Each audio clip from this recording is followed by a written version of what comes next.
What's going on, everyone? This is Steve Larsen, and you're listening to Sales Funnel Radio. Now, this is part 6 of 6. This is the last segment of this whole series, and we're going to talk about MLM funnels. And MLM funnels, this is going to be a little bit of a different styled interview than the other 5 so far. And the reason being is because in the other 5, I have always been interviewing an actual funnel builder, right? Somebody who put the funnel together for their business, their industry, whatever it was. And this is a little bit of a different scenario. I have an opportunity to interview an amazing gentleman who has built MLM kind of the traditional way, but without bothering the family members and friends. You know, you guys know that's my whole thing. And so we're going to learn how he did that without using heavy tech like I use. Does that make sense? So it's kind of a rare look at this. He's done both 7 figures personally, both in his MLM, but also in the traditional business. So he's a very, very rare take on MLM and what it takes to be successful with it. And then what I'm going to do is I'm going to show you guys, or rather talk about and teach why I have an MLM funnel myself and what it does and what it's done for me and the reason and the whole psychology behind it, because it's amazing. I've never seen anybody else do it. There's one other guy who kind of came close, but even then, it actually won't do the full thing that this does. So anyway, I'm excited for this interview. Even if you're not an MLM, I think you'll enjoy the tactics that he uses and how he manages his own business. Because I think if we were all to manage his MLM business the way we manage our personal ones, our actual lives would get mentally quieter. There wouldn't be as much noise in our head. Anyway, let's get into the interview.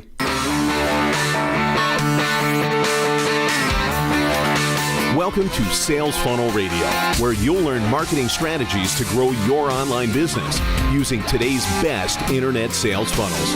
And now, here's your host, Steve Larsen.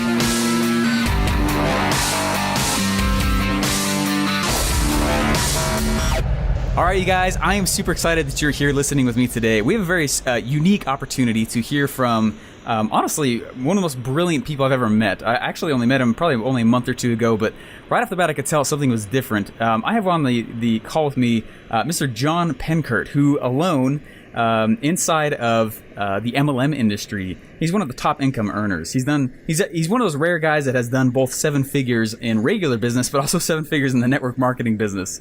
And one of the things he's taught me is that most people only recruit 2.5, 2 to 3 people into their MLM business ever.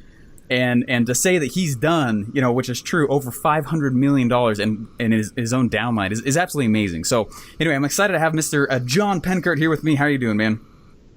Hey, good morning, Stephen. Thanks for having me on the call. It's a privilege to be speaking with you. Yeah, I'm really excited that you're here. This is a very unique take. Most of the time when you hear the word MLM, I'm sure we're the exact same. You kind of tend to run the other way. Most people do anyway, and I know that you've figured out, though, the way that this whole thing works. And but before we jump into that, I actually wanted to ask, how did you get into MLM?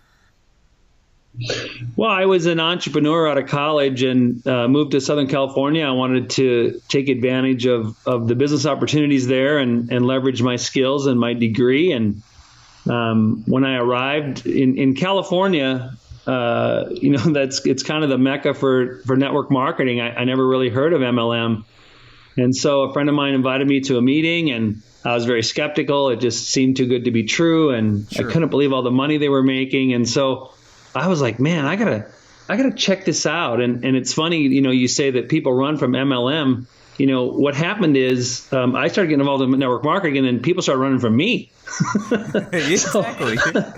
I learned very quickly that this MLM business, it's rife with problems, and you end up losing a lot of your friends in the beginning because you don't understand what's required to be successful. You don't understand the key ingredients to network marketing that make successful champions are no different than any other facet of life, whether it's business or music or sports. There's a formula to success. And once you figure that out and you embrace the formula, then guess what? You begin to have the success that you long for. Now, did you know what that formula was when you first started? No. As a matter of fact, I have about 10 years of pain, which means failure. Sure. I learned that, success is built on the back of failure. And I used to tell people I'm the biggest loser in network marketing because I tried everything and did it wrong. And so I got about 10 years of pain before I figured out, there's got to be a smarter way to do this. That's amazing. That's amazing. So when you first joined, though, I guess what happened? What were the what was all that kind of failure? Most people don't talk about the failure parts, but I think we can all relate to it. Well, I don't fail small. I failed big. I joined a company back in the 80s. The people in California were making $30,000 a month in network marketing, and there was a company called Fund America. You can research it. It actually is all the case law studies. It changed the industry because back then you paid a lot of money for your membership fees. It was high membership fee to get involved in these clubs, these MLM clubs.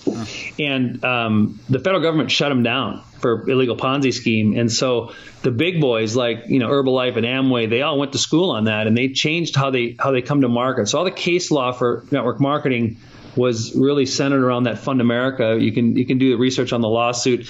It turned out they came out on the other side 9 months later, innocent and not being convicted of a Ponzi scheme, because it wasn't, but it ruined the business opportunity, and all the downline had dissipated. So all of us that got involved and began to build saw the rug literally pulled out from under us on what we thought was the biggest opportunity of our life, and we're all going to become millionaires.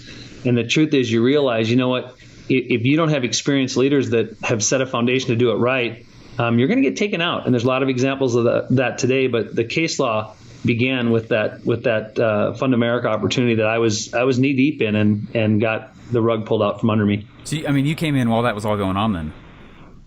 Yeah, actually, I had the misfortune of coming in at the end. I got all my guys in, and we started running right as they closed the doors. Oh, man. Oh, my gosh. Yeah. So did you pick up and go, obviously, to somewhere else then, I'm sure?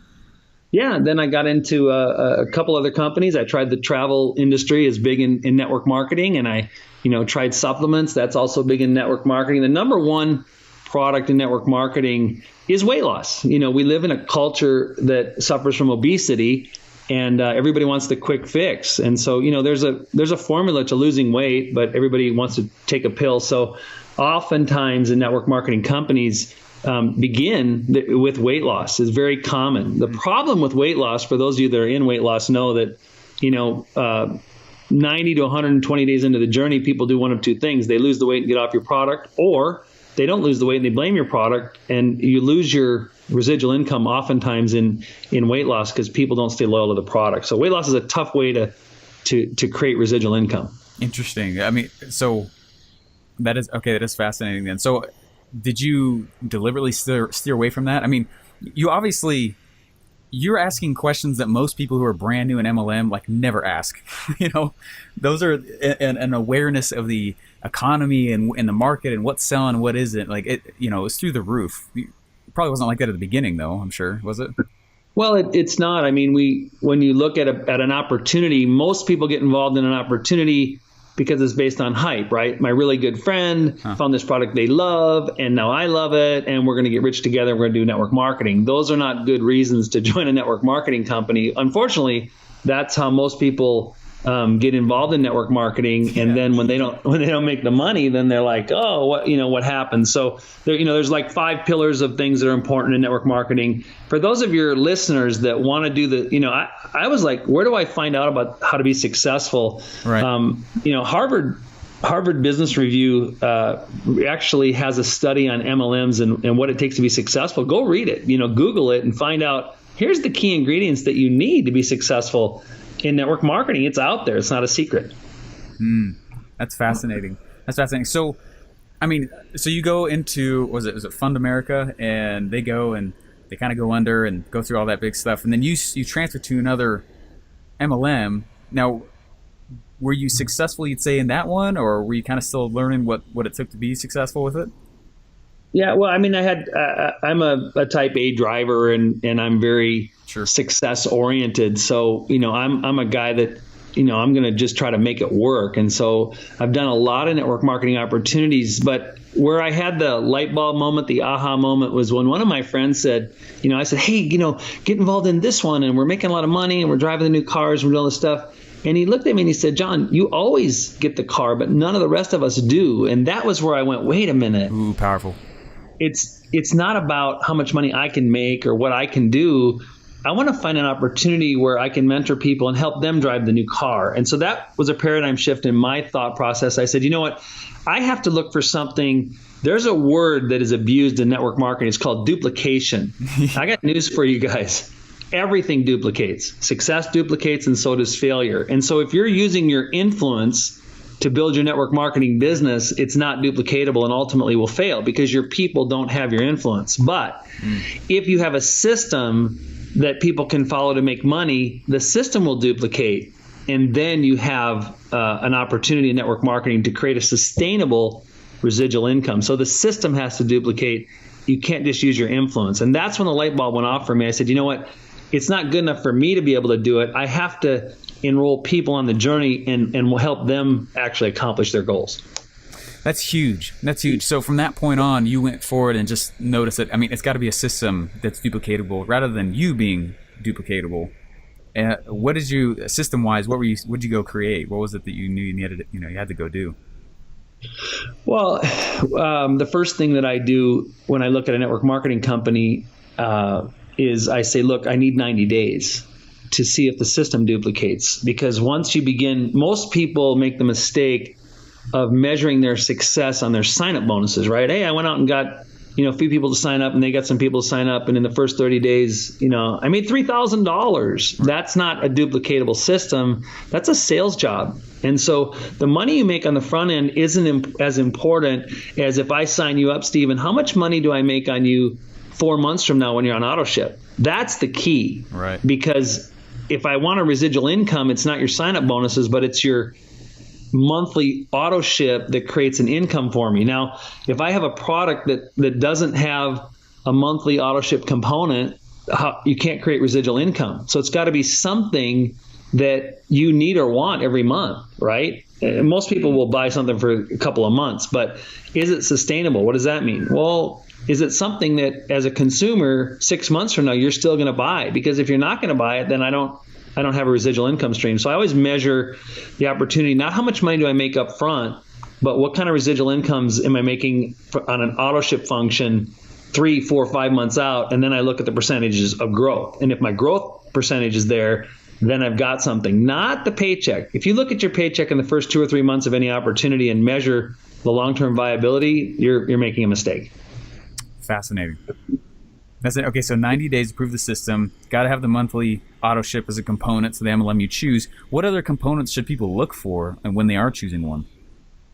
So there's a saying in business. Remember, one of the things that made me successful in network marketing is realizing that my entrepreneurship business skills in traditional business, they don't translate well to network marketing. And so when you try to bring your skill set from a traditional business model into network marketing, it doesn't work. It doesn't translate. Like what? And so What do you mean? Well, entrepreneurship requires a skill set where you have an ability to take risks and make very quick decisions and cut your losers fast and leverage a skill set more than a system. And so you try to bring your skills into network marketing. It doesn't work because why? You're managing a volunteer army. Nobody works for you.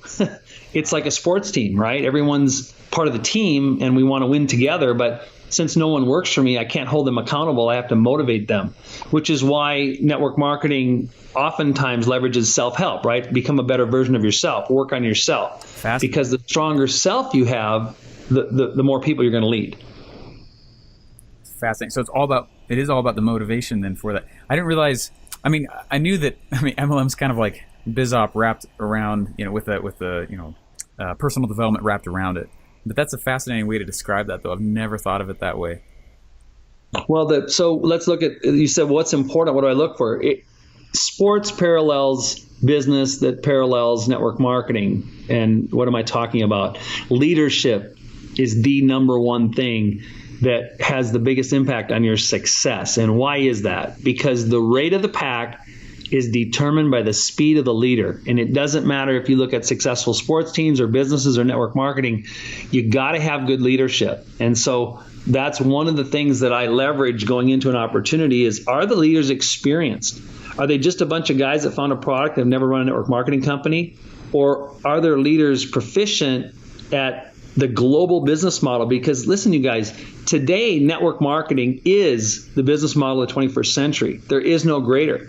And what you are going to get paid to do is monetize networks that you build globally, not networks locally in a local market, but your ability to sell products and services globally in a global marketplace, which means what?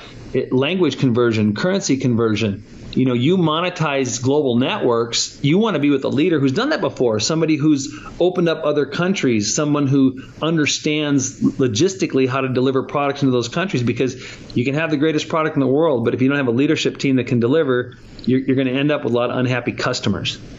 So what are you doing to train people below you to become leaders? Because that, like you said, that really does seem where all that duplication is even possible.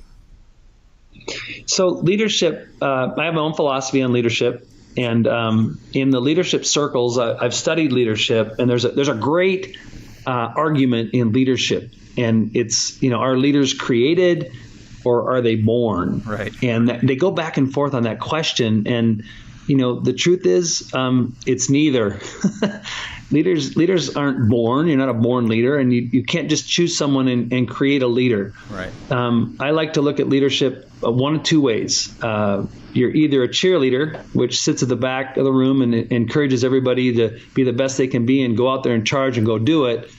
And then there's the servant leader that says, you know what, I'm going first. I'm going to go across the river and swim across and make sure it's not dangerous and make sure it's attainable. And then I'm going to encourage my people to follow me. So leaders are neither born nor created. Leaders are chosen. And the masses will choose to follow you if you're cutting the path and doing the right things and having the success attracts success. So as a leader moves forward quickly, there creates a vacuum that people will follow. And so my definition of a leader, first and foremost, is the visionary who's following the path and setting the right example, and the people will follow. That is definitely the best definition of leadership I've ever heard. Okay, cheerleader or a servant leader, and you're chosen by others based on you cutting the path and being an example. Wow, that's amazing. So you go out and you're teaching others to do that, obviously. That's because you've chosen an MLM with the monthly auto ship, and you're have to develop new skills. You now have the potential for actual residual income. What are you doing to actually find people? Because it was fascinating. You told me when I first met you, like, man, what do you say? The average person recruits only like 2.3 people in their life ever. Is that what the stat was? Yeah. Well, the industry standard, and look, these are standards. Jim Rohn is a great leader and champion of network marketing, and you can't beat the system, and the system says the average person is going to recruit 2.5 people in their career.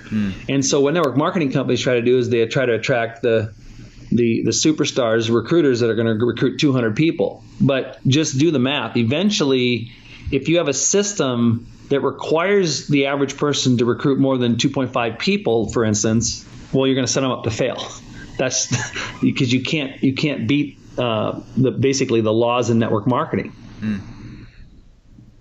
Interesting. So, okay. So one of the other pieces you taught me just floored me. I mean, I was blown away by the strategy. Do you mind jumping into now? I actually before I did any marketing, I actually was I was going into CIT. I was going to be a programmer. And I was learning about these things called binaries, but you dropped that word and it meant something totally different for the MLM world. Do you mind describing what it is that you were kind of sharing with me? Well, let's take a step back. The one thing that's consistent in life is change. Right. Change is always going to happen. If you'd have come to me 10 years ago and said, John, I got an MLM and it's a binary, will you join? I don't want to join that, because an old school definition of a binary, the way they set them up, really hurt people. And so the fairest comp plan was the unilevel. And, there's matrix and there's different comp plan styles and different hybrids. But all of the legacy companies ran a unilevel platform. But the truth is, in a unilevel, you got to bring your 20 friends into a room, get them signed up, push them out, say, go get your own 20 friends. That's how I make residual income. But you got to go to work and get a job.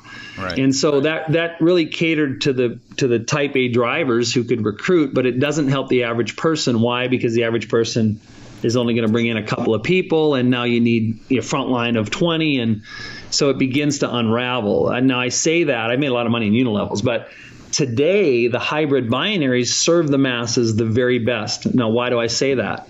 Because if you have a system where the average person is going to get 2.5 people recruited, and you have a 3-legged system, 4-legged system, 5-legged system to be successful, you're setting yourself up to fail.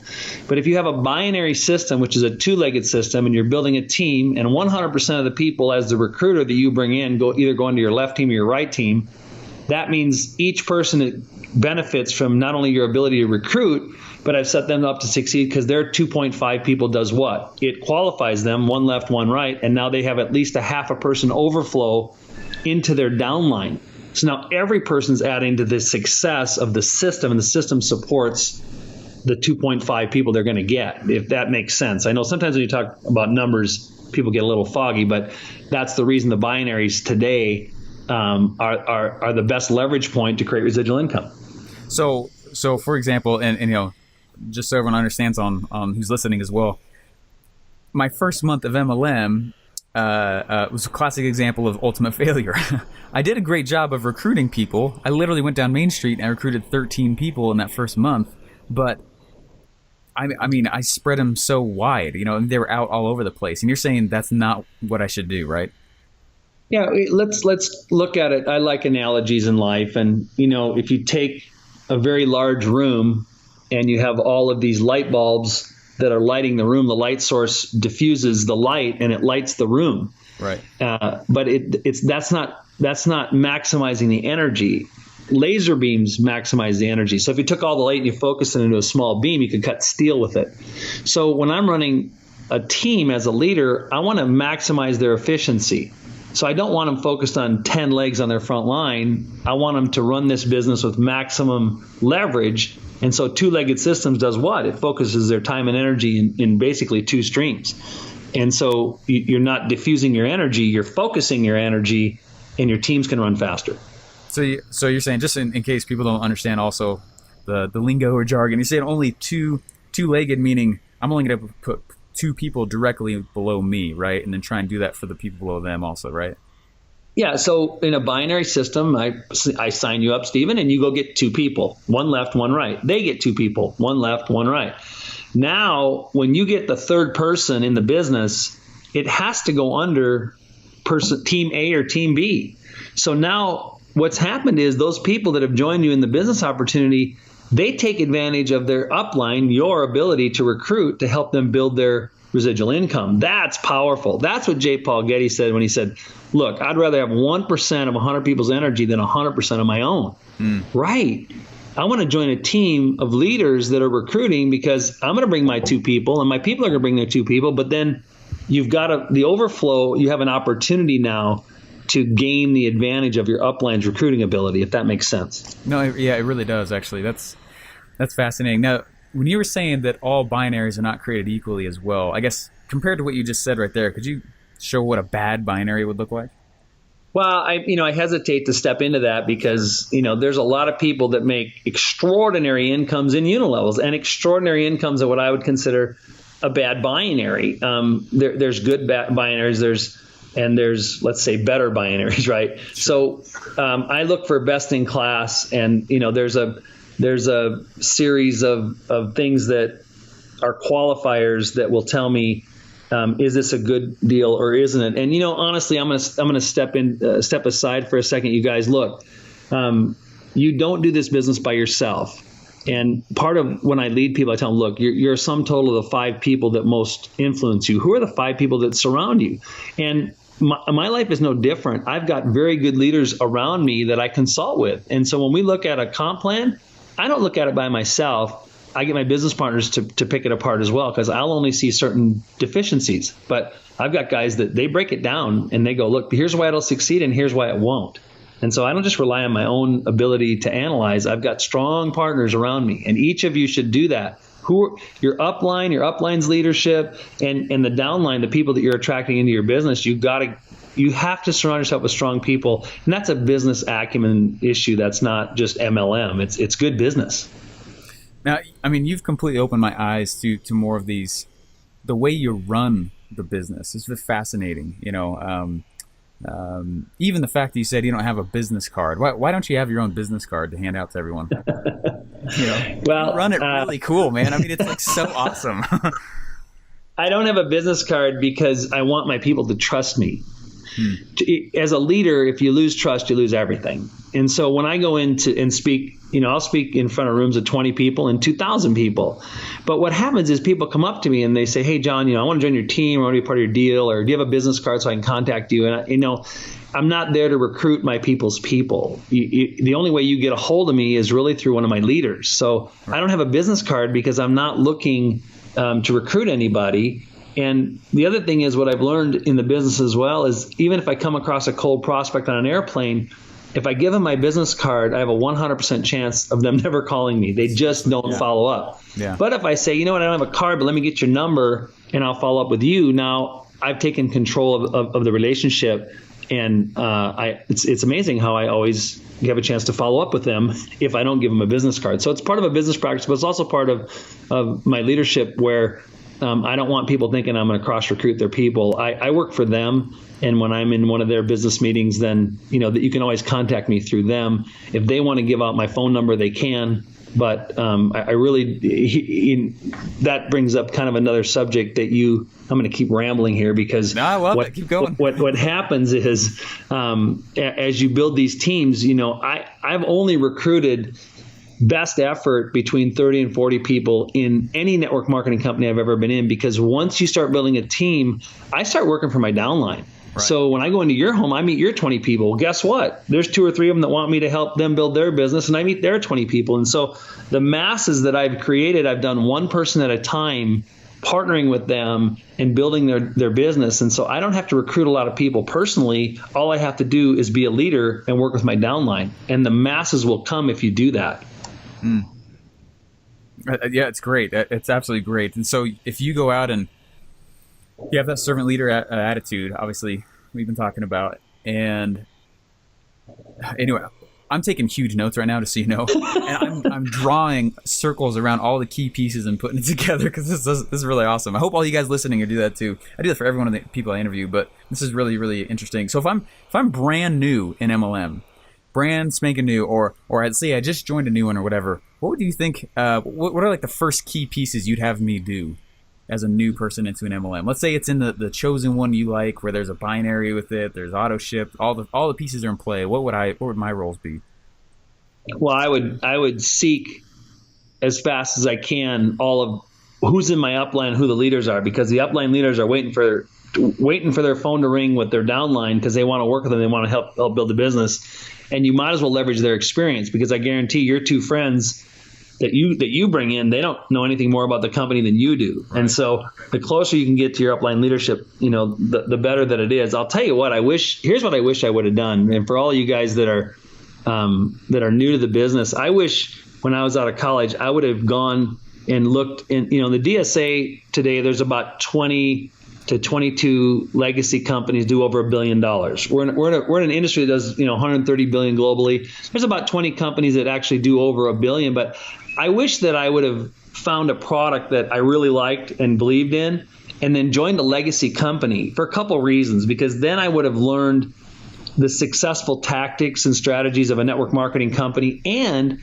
I would have got connected to leaders in the industry. Because if you think that 5 years from now somebody's not going to come out with the latest and greatest something and turn into a network marketing company, you're wrong. The relationships that you build will sustain you throughout your career. So I wish I would have just gotten involved in really good companies and learned sound principles and met amazing leaders, because that's what network marketing is about. It's about connecting great leaders. And so, any of your listeners, go find a good company and get involved with them. Not because I hope that you spend the next 20 years with them, but you probably won't, because the truth is, when you're looking for a good network marketing opportunity, the one thing that I cannot teach or coach you is something called timing.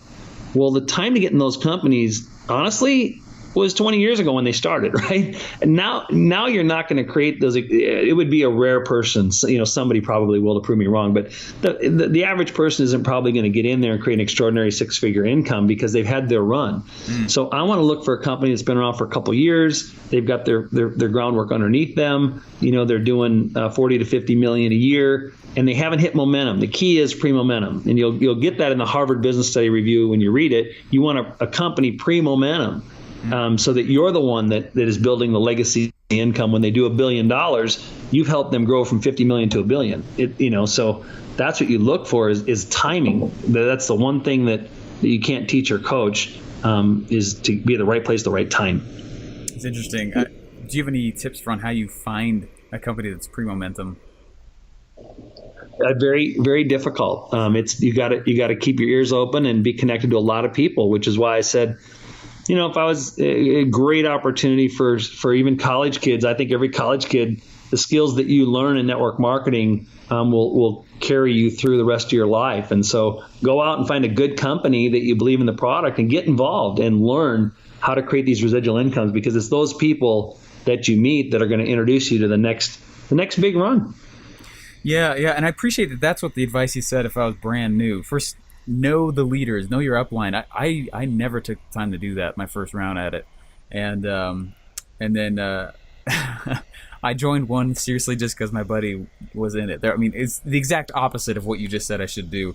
When I did that 4 years ago. Pretty much every entrepreneur I know is out there has, whether or not they'll admit it, has been part of an MLM. And it's such an awesome career. It's a great place to go to.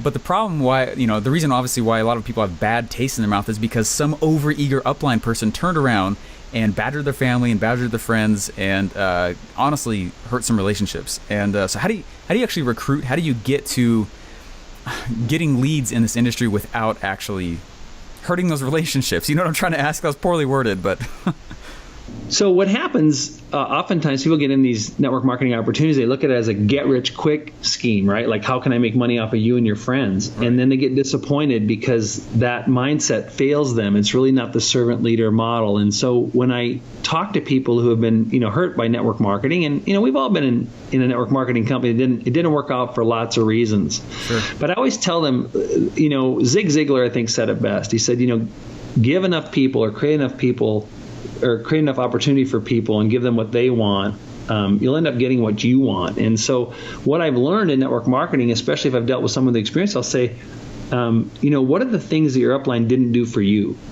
And I teach them to be the upline that they wish they had.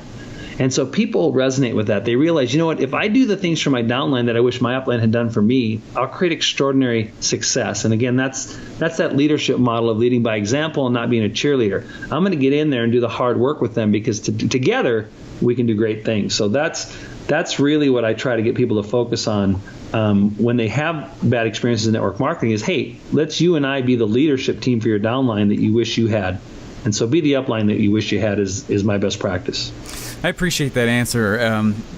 I very strongly do believe in an element of business karma, and if you go around and you start trying to help people and you put out legitimate value out there, it may not happen all at once. There's got to be this mentality of dropping your anchor and not moving forward for a while. It's not a get-rich-quick thing. But eventually you do get what you'd like, and it'll come and almost be surprising overnight, just kind of show up. That's great. Well, people don't realize that you attract what you put out there. Mm-hmm. So if you don't like what you're getting, take a step back and look at what you're putting out. Do you have any last pieces of advice for someone who, let's say they are in one, they like the product, there's not really a whole lot moving along. What should someone be involved in daily, those tasks, those rituals that keep them engaged in the process? The biggest thing that I can do for each one of your listeners is you guys take a deep breath and look in the mirror, because the number one quality that drives my business overall is a belief in yourself. You have to believe in yourself. So find a company with integrity, with a great product and a good comp plan, but then look in the mirror and go, you know what? You are at the right place at the right time. You were chosen for this opportunity, and go get it, because I can't stop a person that 100% rock solid belief. They will go out and break every barrier out there if they just believe. And so as a leader, most often all I do is get people to see that they have everything that they need to succeed. They just have to believe and go do it. Very enlightening, very fascinating. I appreciate that a lot. Now, you've obviously mentioned you don't have a business card, and you work with the people directly under you. If people wanted to reach out or learn more about what it is you're doing, or some kind of action follow-up after this podcast, where should people go, or what should people do? Well, Stephen, I totally appreciate and respect you, and I'm glad that you invited me to be on your broadcast. This, for me, was really a favor to you. It wasn't an opportunity for me to recruit. I don't think I'm that great anyway, but I think that, if you find out, who I am and what I'm in, and you want to get involved, I would say, embrace a local leader in your local market that's on my team. That's great. I'm not here to recruit people. I'm just here to support. So if they want to reach out to you, you know how to get a hold of me. So that let's work it that way. Sounds good. We'll do it that way. Awesome. Jon, thank you so much. I appreciate that. And this has been fantastic. Well, it's my absolute pleasure, and I look forward to working with you in the future. And I'll tell you something in life. When you get two people, I love the mastermind principle, and you get two people, it creates a third more powerful mind, and you can change the world getting two people committed and believing in themselves and moving in the right direction. So I thank you, Stephen, for what you bring to the table and your commitment to success. All right, guys, now this time what I want to do is show you guys a little bit more about the actual funnel that I've been using to recruit for downlines. It's amazing. So I came up with the concept about 4 years ago, and I never thought that it would actually come to fruition as quickly or as powerfully as it has. What happened basically is I joined this MLM, and it was terrible because I literally went down Main Street. We just found out that my wife was pregnant with our first kid, and I was excited, but really, honestly, I was scared out of my mind because I had no money.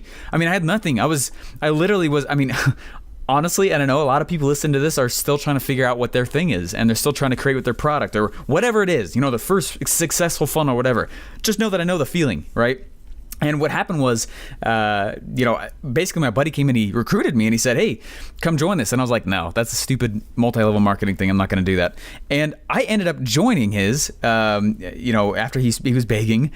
But I did it with the reason in mind. It's like, you know what, this could pay for the birth of my child, and it's like, hey, the clock's ticking, I got 9 months, let's go do this, And what I did is I started studying and reading, and I was literally going door to door. I was like, if I'm going to do this, I'm going to do it 100%. And so I literally I went down Main Street, and I recruited 13 people my first month, and it was, and first of all, I just want to say, I'm never ever going to tell you the name of the MLM I'm in. That's not the purpose of this. I'm trying to you can use what I'm telling you right now in any MLM, okay? I'm just going to get that big, elephant out of the room real quick. So, I was studying one night. I realized that after I recruited those first 13 people, I was like, yes, this is awesome. This is totally duplicatable. I got all these people now. The problem was that literally none of them did anything at all. I literally had to take a cattle prod. I remember driving once 3 or 4 hours, something like that. Yeah, it was 3 hours. 3 hours in a single day. I think so. Anyway, it was a long way just to meet with somebody, just to see if they had actually done anything, because they wouldn't answer the phone calls. I couldn't motivate them. I was like, this is not sustainable. This is not duplicatable. Whoever told me this was passive income was lying. That was my attitude. And there was an element of truth to that. And I was like, there's got to be a better way to do this. And what happened was one night, it was 3 a.m. in the morning. There's 2 a.m. 2 a.m. in the morning. I had class in a few hours. I was still in college, obviously. And I was reading, and all of a sudden this guy, I can see his face. I don't remember the ebook. I don't remember what company. I don't remember anything. I just remember hearing the concept paid prospecting. And I was like, what? Is this real? Is this true? And this is the dark age. This is pre-ClickFunnels days. And or about the time they were launching, actually.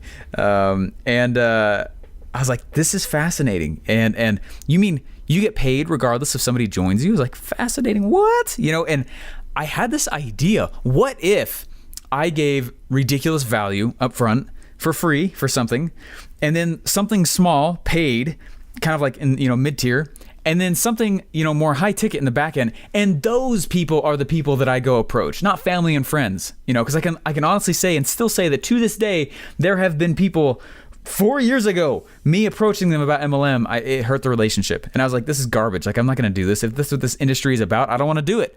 And I know a lot of you guys are the exact same way.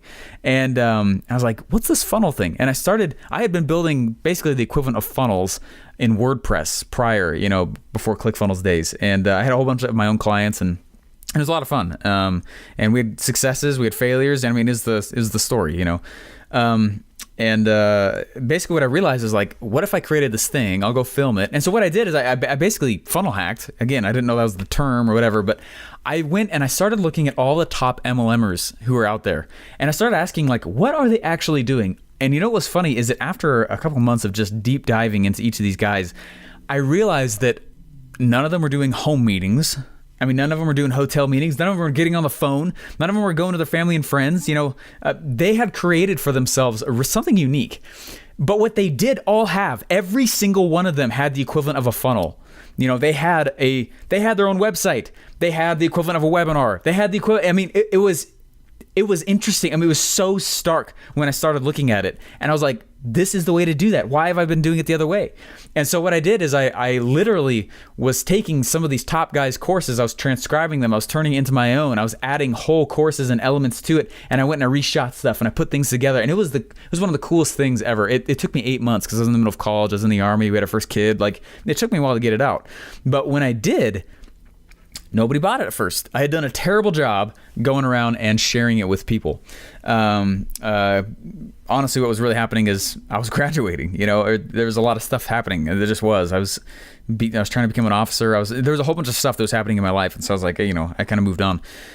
But some dude like stumbled upon it and was like, "Oh my gosh, this is absolutely insane." He's like, "Why are you not selling this more?" And I was like, "You know what? That was pretty cool." And I went and I launched it, and it was like massive waterfall response. I mean, it was so many people just started coming out of the woodwork. I mean, people I'd never heard of, and I was like, holy crap, this is working. And pretty soon I had like a waiting list of like 12 people begging to join my MLM. And I was like, what the heck? This totally worked. Oh my gosh. And anyway, fascinating. Well, it was my first attempt at making something that was kind of bigger, and there was a lot of things that were wrong with it. And so I had been redoing the entire thing and putting it all together. And basically this is what happens, right? Just like Jon was saying, one of the problems is that people have not learned how to become attractive. I'm not saying good looking or whatever, I'm sure you're all drop dead gorgeous, but you're not attractive yet. In MLM, you have the same product, you have the same service, you have the exact same scripts, the exact same websites. There's literally nothing different about you. Why would I join you over somebody else? There's no reason. There's no reason to. And so the one currency that you really have is you. You must be different. There's really two currencies, but that's the first one. The first currency, you must be different. You have to be sellable. You must know you. You've got to find your voice. You've got to know your message. You've got to, and so that's what this new course that I've been talking about is going to come out and talk about. And anyway, it's been a lot of fun. I've had a lot of fun putting it together. So first of all, that's like module number 1. Talks about becoming attractive and how you actually attract people to you and how you create things and products and things that are free that just deliver a crap ton of value. Because if you can do that, it will pull people to you in a really fascinating way, right? You'll be giving you'll be leading with value before you ever even mention the fact that you have an MLM, right? I never even tell anyone about it ever. They have to find it through my funnel. And when they do, then I'll talk to them about it. Otherwise, it becomes this awkward thing and you have side agendas with every conversation. And I hate that. I'm so against that. And so that's the reason I put this stuff together. And anyway, second thing that talks about is validating. So now if you've got people in who are free, right, through free stuff, and you've attracted people in, the second part is a validation thing, meaning I need to validate how serious this person is. If someone spends a little bit of money on marketing education for their MLM, I know they're serious. And so that's what I created, right? And it was like a free plus shipping thing, And when someone bought it, I was like, this is not your standard MLMer. There's like well over 10 million MLMers in America alone. Like, okay, this person already is separating themselves from the remainder of the people. And that's what I wanted. All right. So the third part then was, now that I've pulled them in, I've qualified them. Now it's all about the duplication, actually selling them, right? And that's what I use webinars for. And no one really has ever seen that before, which is awesome. Very few people have, which is awesome. It's so freaking cool. Anyway, but the webinar goes in and auto closes and recruits and gets them signed up. It's amazing, right? Then after that, then it talks about some of this downline management stuff where I'll show you how to rob your downline, meaning there's a really good way to do this and how to, and a really bad way to do it. And John touched on it, which is all about binaries, but the right way to do them. The principle is amazing, but there's a right way to do it, just like he was talking about. Leadership training. I'm going to have, a lot of cool stuff. I'm going to talk about when to rinse and when to repeat. How do you tell? And it's weird to, think of it like this, but it is a business. And if someone's not doing their thing, might be time to rinse. If someone's run along with you and they can run with you, time to repeat. And you do that through a very specific thing. I'm not going to give the golden nugget away. All right. There's a golden nugget to it. I'm totally going to bait you guys, but it's been ridiculous.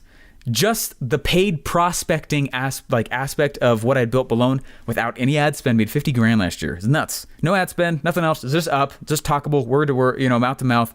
I didn't talk to anyone about it. I didn't do it. There's very specific strategies I used, and the people that are coming to me are asking to join. I don't even tell them I'm in one. Have I even told you what I'm in? No. And that's the reason why. And so that's why this is so powerful and why I've been so passionate about it. And people are like, Steven, MLM, seriously? Like, well, yeah, actually. If you know how to work the system, in a good way, if you know how to create a new opportunity, if you know how to create an offer, if you know how to do marketing, if you know how to do everything that Russell teaches, then yeah, why the heck would you not?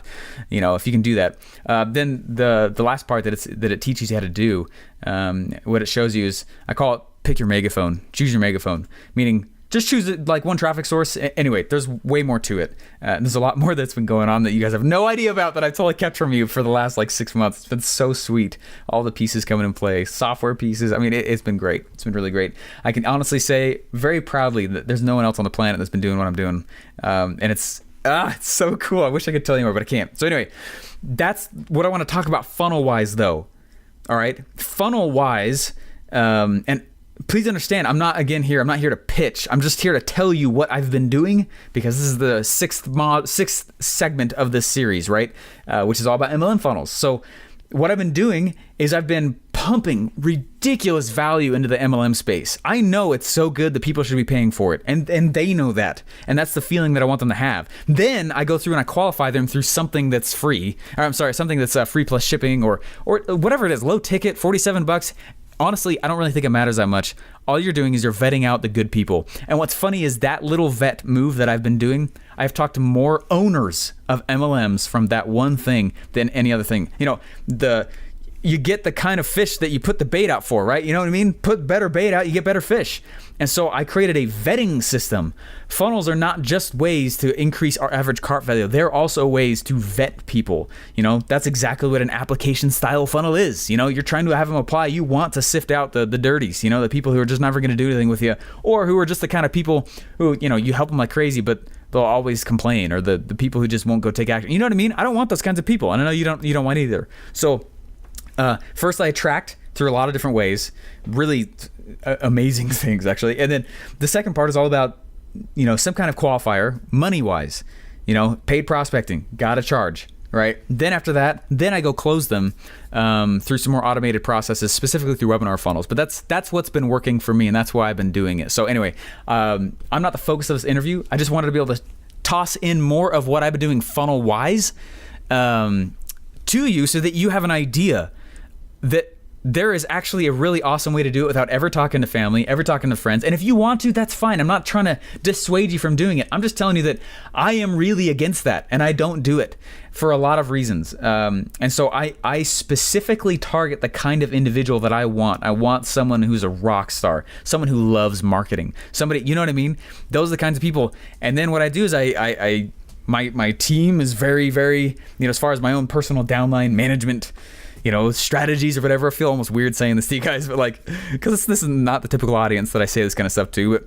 But what I do is I say, hey, look, I'll give you my entire marketing system, if you come join, you know what I mean? And those are the things that you create yourself with that are, that make you attractive.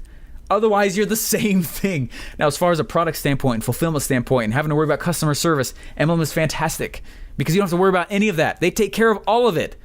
And so there's really ridiculous advantages to being a part of it. It truly can be passive if you set it up the right way. The problem is that most multi-level marketers, network marketers, have no idea how to market. And you're like, what on earth? And so anyway, that's what I've been doing, and it's been kicking butt. And anyway, it's been great. Not trying to be cocky. I'm just excited, So anyway, if you are interested, though, go check out secretmlmhacks.com just to see what I'm doing. Again, not pitching you, not trying to be weird or whatever, just so you guys can see how I've been doing it. If you love your MLM, stay in it, which is awesome. So anyway, go to secretmlmhacks.com to watch kind of real time what it is that's been going on there in the MLM world. All right. Hey guys, that's been the last part of this series, and I've loved doing this with you guys. I've loved going through these 6-part series. I have amazing more interviews that have already lined up. Might be the next one, might not be. But anyway, we're going to get back into, usually I try and publish 2 times a week, but these have been an hour long, almost every single one of them.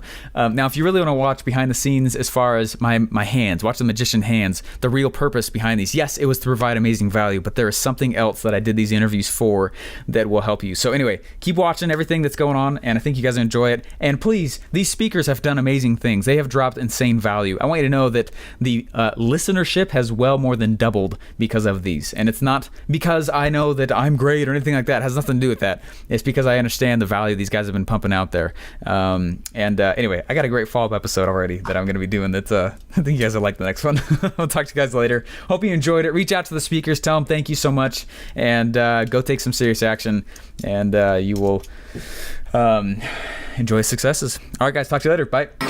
Thanks for listening to Sales Funnel Radio. Please remember to subscribe and leave feedback.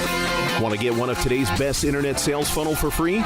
Go to salesfunnelbroker.com/free funnels to download your pre-built sales funnel today.